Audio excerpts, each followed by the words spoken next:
আজকে এই video post করার পরে আমার মান ইজ্জত কোথায় গিয়ে ঠেকবে আমি নিজেও জানি না। মাছের অবস্থা দেখেছেন, চেয়েছিলাম খুব সুন্দর একটা রেসিপি রান্না করতে, তারপরে আমার সাথে যা হলো। হ্যালো এভরিওয়ান, আসসালামু আলাইকুম, কেমন আছেন সবাই?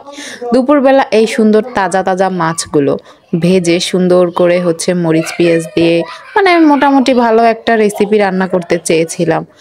আর এই আশেপাশে বাচ্চাগুলো এইভাবে চিৎকার করতেছে কেন? তো যাই হোক, সেসব কথা বাদ দিলাম।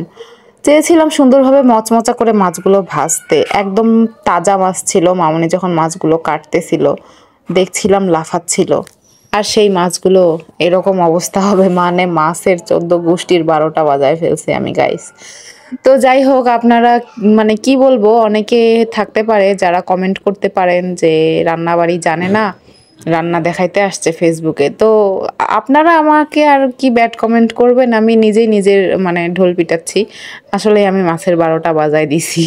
যাই হোক, আপনারা কষ্ট করে দেখতেছেন, এর জন্য আপনাদেরকে অনেক বেশি ধন্যবাদ। আসলে কি হয়েছে, এই কড়াইটাতে কেন জানি না তেলের সাথে মাছের চামড়া ছালগুলো সব লেগে গিয়েছিল, একটুও উঠতেছিল না। তো কিছুই করার নাই, খাইতে তো হবে। তো যাই হোক, এখানে ওই তেলের মধ্যেই আমি আবার পেঁয়াজ আর কাঁচামরিচ ভেজে নিচ্ছিলাম। সামান্য একটু মশলা দিয়ে মাছগুলো আবার একটু হালকা করে কষিয়ে নেব। তো তার জন্য মরিচ পেঁয়াজ ভেজে নিচ্ছিলাম, আর এই যে খুন্তি দিয়ে ঘষে ঘষে ঘষে ঘষে মাছের ছালগুলো সব তোলার চেষ্টা করছিলাম, যেগুলো আটকে ছিল। কিছুটা তো উঠছিল আর কিছুটা তো একদমই উঠছিল না, একদম গায়ে শক্তভাবে লেগে গিয়েছিল। তো যাই হোক, এর মধ্যে আমি কিছু পরিমাণ লবণ, হলুদ, তারপরে জিরার গুঁড়া দিয়েছিলাম। তারপর এগুলো খুব সুন্দরভাবে ভাজা ভাজা করে নিয়ে সামান্য একটু পানি দিয়েছিলাম। আসলে আমি চেয়েছিলাম মাছগুলো অনেক মচমচা করে ভাজতে, কিন্তু সেটা যখন হলো না তখন ভাবলাম যে খেতে তো হবে। আর মামুনির মায়ের হাত থেকে বাঁচার জন্য একটা নতুন একটা কি বলবো, যেরকম পেরেছি সেরকমভাবেই রেসিপিটা আর কি তৈরি করে ফেলেছি। তো যাই হোক, এই তো সব কিছু ভাজা ভাজা হয়ে যাওয়ার পরে এখানে সামান্য একটু পানি দিয়ে দিয়েছি গাইস। এখন এইটা খুব সুন্দরভাবে কষিয়ে নেব। আর এই মশলাটা ভালোভাবে কষানো হয়ে গেলে এখানে ওই আমার বিধ্বস্ত মাছগুলোকে ঢেলে দেবো আর কি। বিধ্বস্ত মাছ বলছি, আসলেই তো বিধ্বস্ত হয়ে গেছে। এগুলো দেখে আমার এক প্রকার কান্না চলে আসছিল।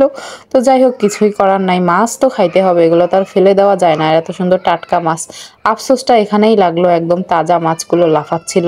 ওগুলারে কাটলাম, আমি তো কাটিনি, মামুনি কেটেছে। তো যাই হোক, কাটার পরে রান্না করতে গিয়ে এরকম অবস্থা করে ফেলেছি। কিন্তু একটা বিষয়, মাছের অবস্থা যাই হোক না কেন, খাওয়ার সময় এত মজা লেগেছিল, এ স্বাদের ভাগ হবে না। সত্যি কথা বলছি, একদমই চাপা মারতেছি না। আমি সফল হইলেও আপনাদের সাথে শেয়ার করি, ব্যর্থ হইলেও আপনাদের সাথে শেয়ার করি। তো সত্যি বলছি, খাওয়ার সময় আসলে অনেক বেশি মজা লেগেছিল। আমার মতো অকর্মাকে দিয়ে এর থেকে বেশি কী বা আশা করা যায়। তবে প্রথম দিকে অনেক টেনশনে ছিলাম যে আসলে এটা খাওয়া যাবে কি না, যে অবস্থা আমি করে ফেলেছি। তো খাওয়ার পরে বুঝলাম না, ভালোই লাগলো। যাই হোক, আমি তো আজকে পিটানি খাই নাই বাসায়, এটাই অনেক বেশি। ভালো থাকবেন সবাই, আল্লাহ হাফেজ।